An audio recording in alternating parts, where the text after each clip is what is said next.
kalat ng parang mga photos na magkausap si McCoy tsaka si Catherine na parang sobrang magkadikit sila. Yes, pero ang good take or or bad publicity, still publicity. Masama yan. Maaring ginagawa to or strategy to para po kalampagin yung mga fans po at supporters si Catherine na yung kanya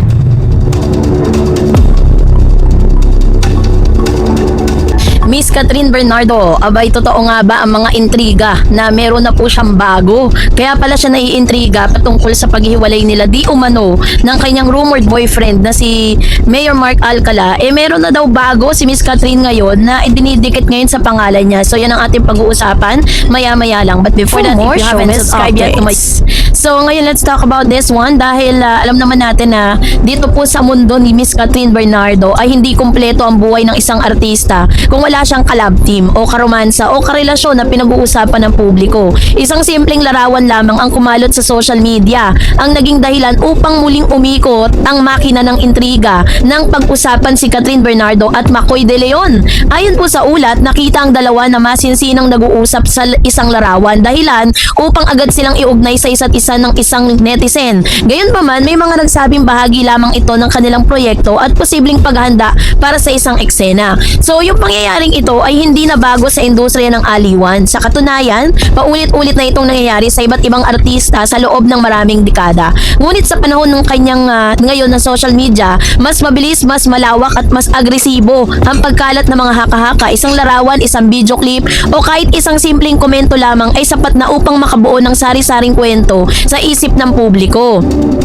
So, sinasabi ng larawan na ang larawan daw ay may kakayang magsalita sa isang libong salita. Ngunit, sa social media, ang isang larawan ay maaaring magsilang ng 10,000 interpretasyon. Kapag nakita magkasama ang dalawang sikat na personalidad, agad itong nagiging paksa sa usapan. Sa kaso po ni Miss Catherine at saka nitong si Mr. McCoy De Leon or McCoy, no, ang isang simpleng pag-uusap ay nabigyan ng isang romantikong kahulugan ng ilang tao. Meron po kasing kumakalat ng parang mga photos na magkausap si McCoy at si Catherine na parang sobrang magkadikit sila. Pero ang take po ng ilang mga fans na yun daw ay eksena sa kanila pong serye na Someone Someday. Kasama po si Mr. James Reid. Syempre nga naman, 'di ba? Alam niyo naman po na kapag may bago po kasing mga project yung isang artista, kailangan gumawa sila ng mga eksena at gumawa sila ng mga intriga na talagang ka-capture doon po sa audience.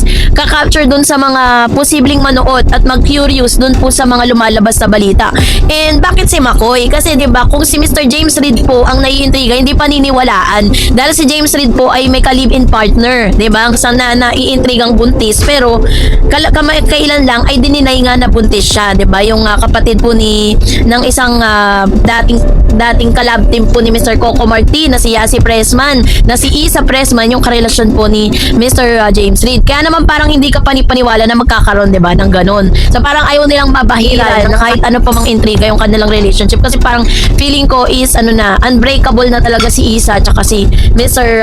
ito pong si Mr. James Reid. So kaya naman si McCoy ngayon ang parang ikino-connect sa pangalan ni Catherine. So marahil dahil parehong kilalang artista ang dalawa, marami din ang dahilan or marahil isa rin sa mga pareho silang nasa yugto ng kanilang buhay kung saan wala silang opisyal na kinikilalang karelasyon. So dahil dito, naging madali para sa ilan ang magdugtong-dugtong ng mga idea at bumuo ng sariling kwento. So balit mahalagang tandaan na hindi lahat ng nakikitang larawan ay sumasailalim sa tunay na sitwasyon. Ang isang imahe, isang bahagi lamang na mas malaking kwento at maaaring ito'y kunan sa gitna ng trabaho, rehearsal o simpleng pakikipag-usap sa isang katrabaho.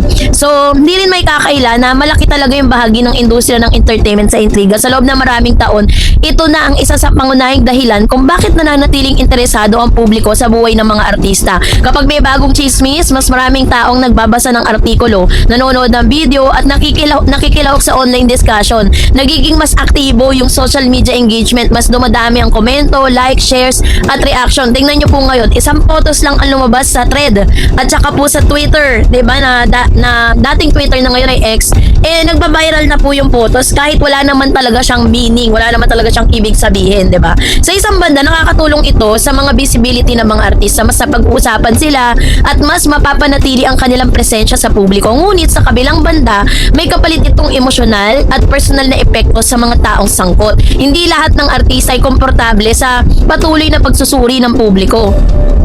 na kahit yung kanilang pribadong buhay, marami ang nais na magkaroon ng mas malinaw na hangganan sa pagitan ng kanilang trabaho at personal na pagkatao. At isa sa mga natatanging katangian ng Philippine entertainment industry ay ang malakas na kultura ng love team. No? Marami kasi mga tagahanga ang lumaki at sumusubaybay sa mga tambalan sa telebisyon at pelikula. So dahil dito, syempre, nasanay na rin yung publiko na makita yung mga artista bilang bahagi ng isang romantikong pares. Kapag may bagong kombinasyon na lalaki at babae sa isang project, agad itong sinusuri kung ng mga manonood may chemistry ba, pwede ba silang maging magkasintahan, posible ba na magkaroon sila ng relasyon. So yung ganitong klase ng pag-iisip sa entertainment culture ng bansa, hindi na nakapagtataka kung bakit maraming netizen ang mabilis na nagkaroon ng konklusyon tungkol kina Kathryn at Makoy. Ngunit mahalaga rin na tandaan natin na hindi lahat ng tambalan na uuwi sa pag-iibigan. May mga artistang mahusay lamang magtrabaho ng magkasama at mayroon ding tinatawag na professional na relationship. Kung noong unang panahon limitado lamang ang sa mga magazine, programa sa telebisyon, may mga chismis, ngayon halos bawat tao ay may kakayahan ng maging tagapagbalita, which is true. Sa pamamagitan ng Facebook, TikTok, Instagram, X, mabilis na nang ibabahagi ng larawan ng video. Kaya konting picture lang, 'di ba? Kaya sa kaso ni Kathryn at Makoy, may mga netizen din na agad na nagtanggol sa dalawa. Ayon sa ilang komento, bahagi lamang ito ng kanilang trabaho at paghahanda para sa ilang eksena. Pinapakita nito na hindi lahat ng tao ay madaling maniwala sa mga haka-haka. Isa si Kathryn Bernardo sa mga ituturing nating pinakamatagumpay na artista sa kanyang henerasyon. Kasi sa paglipas ng taon, napatunayan naman na talaga niya yung kanyang kakayahan bilang aktres at bilang isang respetadong personalidad sa industriya. So dahil dun sa kanyang kasikatan, natural lang na bawat kilos niya, bawat ginagawa niya ay sinusubaybayan ng publiko. Maging ang kanyang personal na buhay ay madalas na nagiging paksa ng balita. So, dito naman kay Makoy, 'di ba? Samantalang si Makoy De Leon ay isang artistang matagal nang kilala sa industriya. Sa kabila ng mga pinagdaanan niya sa kanyang personal na buhay, patuloy siyang nagtatrabaho at nagpapakita ng dedikasyon sa kanyang propesyon. Kapag ang isang artista ay dumaan sa mga personal na pagsubok, madalas ay mas magiging interesado ang publiko sa kanyang susunod na kabanata. Kaya naman hindi nakapagtataka kung bakit mabilis siyang naiuugnay sa iba pang mga personalidad. Ngunit tulad ni Makoy, nararapat ding bigyan si Makoy ng pagkakataong mamuhay nang hindi agad hinuhusgahan, no? Batay lamang sa isang larawan o maikling video clip. So, kaya naman talagang to the rescue yung mga kampo po ni Miss Kathryn Bernardo patungkol sa isyong ito. Anyway, sabi nga po ng isang parang showbiz commentator like Mr. Oje Diaz, diba? Good or bad publicity, still publicity. Masama man yung balita or intriga na yan, or good man yung kanilang mga balitang lumalabas, still masasabi pa rin publicity yan. Maaring ginagawa to or strategy to para po kalampagin yung mga fans po at supporters si Kathryn na yung kanya pong teleserye na Someone Someday ay mapapanood na soon, dahil according po sa Philippine Entertainment Portal, inilabas po nila sa kanila pong sa kanilang online news na malapit na pong ilabas sa TV5. So back to back po sila nung ng programa ni Coco Martin at ni Miss Julia Montes. So kabang-abang po yung mga eksenang ito, kaya sa haba po ng paghihintay, almost half year, no? Kalating taon po hinintay kasi nagkaroon nga po ng samot-saring opinion at reshooting doon po sa mga eksenang ginawa ni James Reid at ni Miss Kathryn Bernardo. So, kayo po, ano nyong saloobin patungkol dito, mag-comment kayo sa comment section. And that's it for today. For more videos and updates, please don't forget to like and subscribe, and please don't forget to follow my Facebook page, Dareds TV and Dareds Channel. God bless everyone! Kasi parang gumawa siya ng isang litrato kung saan ilalabas na nga yung Incognito Part 2 kung saan nasa gitna si Kathryn. Sinasabi nito na included daw di umano si Kathryn sa Incognito Part 2 kung saan katabi niya pa ito pong si Mr. Daniel Padilla na lalong ikinagalit. Hindi pa nga na ilalabas yung Someone Someday. May mga ganito ng intriga, diba? Parang wala pong katotohanan na si Kathryn ay kabilang sa Incognito Part 2 kung saan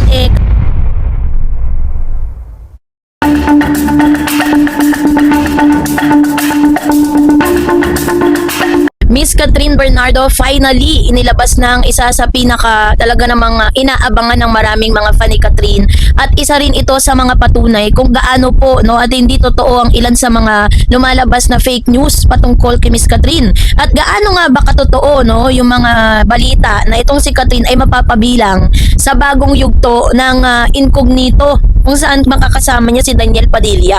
Yun ang ating pong lilinawin sa ating pong video or for today's video. But before that, if you have best updates.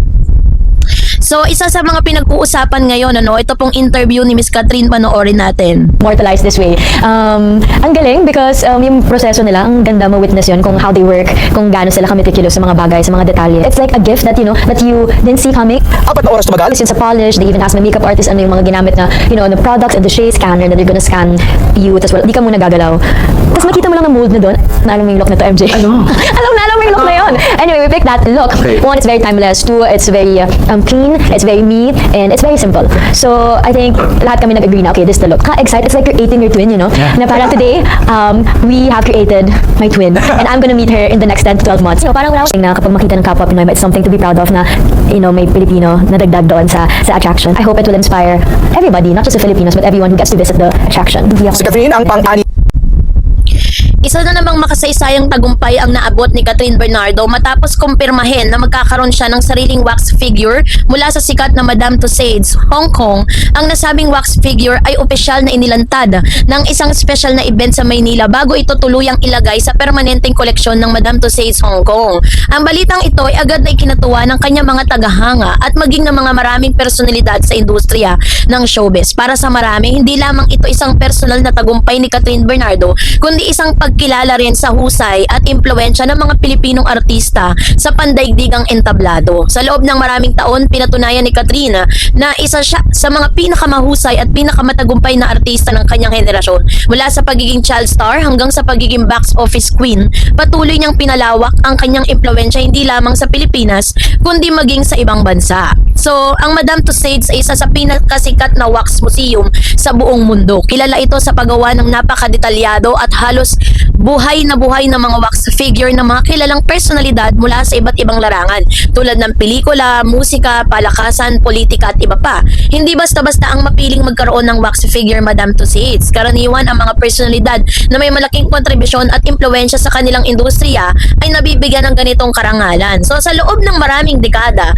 naging simbolo ito ng tagumpay at pandaigdigang pagkilala. Ang pagkakaroon ng sariling wax figure ay tinuturing na isa sa pinakamataas na parangal na maaaring matanggap ng isang celebrity. So dahil po dito, nagbubunyi ngayon ng ilan sa mga kapamilya at mga fan netong si Miss Catherine. Ito po ay bumuhay, parang saktong-sakto siya kung kailan parang sinakto nila doon sa paglabas ng panibagong serye ni Miss Catherine, kasi marami nagsasabi na si Catherine daw, kailangan daw si Daniel tsaka si Alden Richards para daw pumuling mabuhay yung kanyang karera. Pero dito lang po sa ginawa po ng Hong Kong, yung kanyang wax figure, ito po isang napakalaking parangal, hindi lang bilang isang celebrity but bilang isang Pilipino, kasi sa buong mundo nire-recognize po yan kapag nagkaroon ka ng isang wax figure, which means talagang sobrang halaga ng yung katatayuan, diba? So bago pa marating ang puntong ito, napakahaba ng naging paglalakbay ni Catherine sa industriya ng entertainment. Nagsimula siya bilang child star, unti-unti siyang nakilala sa iba't ibang teleserye habang lumalaki siya sa harap ng camera at nakita rin ng publiko ang kanyang pag-unlad bilang artista. Marami siyang pinagbidaang teleserye na naging matagumpay sa ratings. Ngunit, higit siyang nakilala sa kanyang mga pelikulang kumita ng malaki sa takilya at tumatak sa puso ng mga manonood. Sa paglipas ng panahon, hindi lamang siya naging sikat na artista, kundi isa rin siyang simbolo ng dedikasyon, profesionalismo at pagsisikap. So dahil dito, marami ang naniniwalang karapat dapat lamang na makasama siya sa hanay ng mga personalidad na may wax figure sa Madame Tussauds, So, bukod po kay Catherine Bernardo, kinilala din ito pong Madame Tussauds, yung wax figure. Binigyan din po si World Champion Manny Pacquiao. Tapos po si yung Miss Universe, na binigyan din po siya ng wax figure. And ayon po sa mga ulat, si Catherine Bernardo ay kabilang sa maliliit na grupo ng mga Pilipinong personalidad na nabigyan ng pagkakataong magkaroon ng wax figure na Madame Tussauds. Ang pagkakasama niya sa listaang ito ay nagpapatunay ng kanyang malaking impluwensya sa entertainment industry. Sa panahon kasi kung saan napakaraming artista, talagang nagsisikap sila na makilala sa pandaigdigang antas, ang pagkakaroon ng wax figure ay malinaw na indikasyon na lumagpas na sa lokal na merkado ang kanyang kasikatan. Kaya naman syempre, deserve naman ni Catherine na talagang i-celebrate ng kanyang pamilya at ng kanyang mga fan, ng kanyang mga supporters yung tagumpay na ito, kasi hindi naman talaga lahat ng mga celebrity, hindi lahat ng tao ay nabibigyan ng ganitong malaking karangalan, di ba? Di lang ito parangal para sa kanyang sarili, but this is also a tribute para sa, or parang parangal din to para sa mga Pilipino, kasi syempre ma-recognize ang ating lahi, di ba, sa ganong klase ng pamamaraan. Bukod pa dito, nagte-trending din po ang isang balita na talaga namang ikinagalit ng ilang mga fan, kasi meron po, lalo na po sa TikTok, ang dami nagalit, ang dami nag-unfollow doon po sa isang content creator na gumagawa ng fake news, kasi parang gumawa siya ng isang litrato kung saan ilalabas na nga yung Incognito Part 2, kung saan nasa gitna si Catherine. Sinasabi nito na included daw di umano si Catherine sa Incognito Part 2, kung saan katabi niya pa ito pong si Mr. Daniel Padilla na lalong ikinagalit ng mga fan. Parang naglalabas daw ito ng mga parang fake na mga balita. Totoo lang naman talaga, wala naman talagang ganong balita na inilabas ng ABS-CBN na siya po ay mapapabilang. Kasi syempre may sarili pong serye, may sarili pong parang project si Miss Catherine. Hindi pa nga na ilalabas yung Someone Someday. May mga ganito ng intriga, 'di ba? Para lang talagang makuha niya yung sympathy or makuha niya yung engagement, views na gusto niya sa mga Katniel. Syempre ang Katniel, matatalino rin po 'yan. Ang mga fan po ni Catherine matatalino 'yan. Alam nila kung ano yung totoo at kung ano yung hindi. Kaya naman dito po ikinokorek po natin yung balita na yun. Wala pong katotohanan na si Catherine ay kabilang sa Incognito Part 2, kung saan kasama niya din dito yung girlfriend ni Mr. Daniel. Parang hindi pa ito yung panahon, at kung magkakaroon man sila ng proyekto in the future, maaaring comeback man nila yan, pero hindi kasama yung girlfriend ni Daniel. Syempre parang naman, di ba? So hindi natin alam kung ano po yung magiging plano, pero this time is wala pa pong naipapabalita na magkakaroon na ng panibagong movie si Catherine. Basta ang alam lang natin, lalabas na po yung kanyang serye na Someone Someday, at kaback-to-back niya po yung serye na ilalabas ni Mr. Coco Martin and Miss Julia Montes.